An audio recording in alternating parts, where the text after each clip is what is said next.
வணக்கம். இன்னைக்கு பார்த்தீங்கன்னா பாண்டியன் ஸ்டோரி இன்னைக்கான எபிசோட் தாங்க பார்க்க போறோம். அதுக்கு முன்னாடி என்னோட சேனலை சப்ஸ்கிரைப் பண்ணி வச்சுக்கோங்க. வாங்க கதைக்குள்ள போகலாம். இப்போ பார்த்தீங்கன்னா பாண்டியன் என்ன பண்றாரு, ராஜ் கிட்ட வந்து நீ எப்போ வேணாலும் உங்க அப்பாவை போய் பார்க்கலாம் அப்படின்ற மாதிரி சொல்ல, அப்போ ராஜ் என்ன பண்றாங்க, அவங்க அப்பாவை பார்க்கறதுக்காக வீட்டுக்கு போறாங்க. அதே டைம்ல என்ன பண்ணுது, குமார் வந்து முத்துவேல் கிட்ட மன்னிப்பு கேட்கறதுக்காக நின்றுட்டு இருக்காரு. அப்போ வந்து வடிவு பிடிச்சி குமாரை திட்டிட்டு இருக்காங்க. அப்போ ராஜ் வந்து எப்படிப்பா இருக்கீங்கன்ற மாதிரி விசாரிக்க, அந்த இடத்துல என்ன பண்றாரு, சக்திவேலும் வர்றாரு. அப்போ இந்த காந்திமதி என்ன சொல்றாங்கன்னா, ராஜ் எப்போ வந்தா என்ன எதிராக விசாரிடா அப்படின்ற போது, அவன்னா எப்ப பார்த்தாலும் வந்துகிட்டு தானே இருக்கா, எப்பயாவது ஒருக்கா வந்தா பரவாயில்ல கேட்கலாம் அப்படின்ற மாதிரி கேட்க, ஏன் நான் இந்த வீட்டுக்கு வரக்கூடாதா, எங்க அப்பாவை கொலை பண்ண பார்த்த குமாரே இங்க இருக்கலாம், நான் இருக்கக்கூடாதான்ற மாதிரி கேட்க, அவர் என்ன பண்றாரு, கோவப்பட்டு சக்திவேல் அங்க இருந்து கிளம்பி போயிடுறாரு.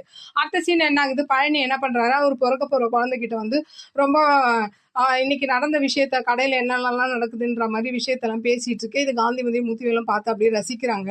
அடுத்த சீன் என்ன ஆகுதுன்னா, கதிர், சரவணன், செந்தில் இவங்க 3 பேரும் ரோட்ல பேசிக்கிட்டே வரும்போது, அப்போ சரவணன் வந்து செந்தில் கிட்ட சொல்றாரு, இந்த மாதிரி மீனாவை பார்த்து நான் கொஞ்சம் கோவப்பட்டேன்டா, அதுக்காக என்ன மன்னிச்சிடறா அப்படின்னும் போது, விடு நான் அவளே என்கிட்ட எதுவும் சொல்ல, நான் வேணா வீட்டுல போய் பாத்துக்கிறேன்ற மாதிரி அவர் வீட்டுக்கு கிளம்ப, அப்ப போய் என்ன பண்றாரு, இவர் போய் விசாரிக்கிறாரு, இந்த மாதிரி என்ன எங்க அண்ணன் வந்து உங்ககிட்ட வந்து ஏதோ பேசிட்டாரா அப்படின்ற மாதிரி மீனா கிட்ட விசாரிக்க, அது மீனா வந்து பெருசா எதுவும் பேசல, நானும் அதை பெருசா எடுத்துக்கல அப்படின்ற மாதிரி சொல்ல, அப்போ செந்தில் என்ன சொல்றாருன்னா, நீ கடைக்க வந்து எங்க வீட்டுல கொடுத்து வச்சிருக்கணும், இதுக்காகவே நாளைக்கு நான் உனக்காக சமையல் பண்றேன்ற மாதிரி சொல்ல, அப்படியே எனக்கான எபிசோட முடியுது. பார்க்கலாம் நாளைக்கு என்ன நடக்குதுன்னு பார்த்துட்டு நான் உங்களுக்கு ரிவ்யூ கொடுக்குறேன். என்னோட சேனல் பிடிச்சிருந்தா லைக் பண்ணுங்க, ஷேர் பண்ணுங்க, கமெண்ட் பண்ணுங்க, என்னோட சேனலை சப்ஸ்கிரைப் பண்ணி சப்போர்ட் பண்ணுங்க. நன்றி, வணக்கம், பாய்.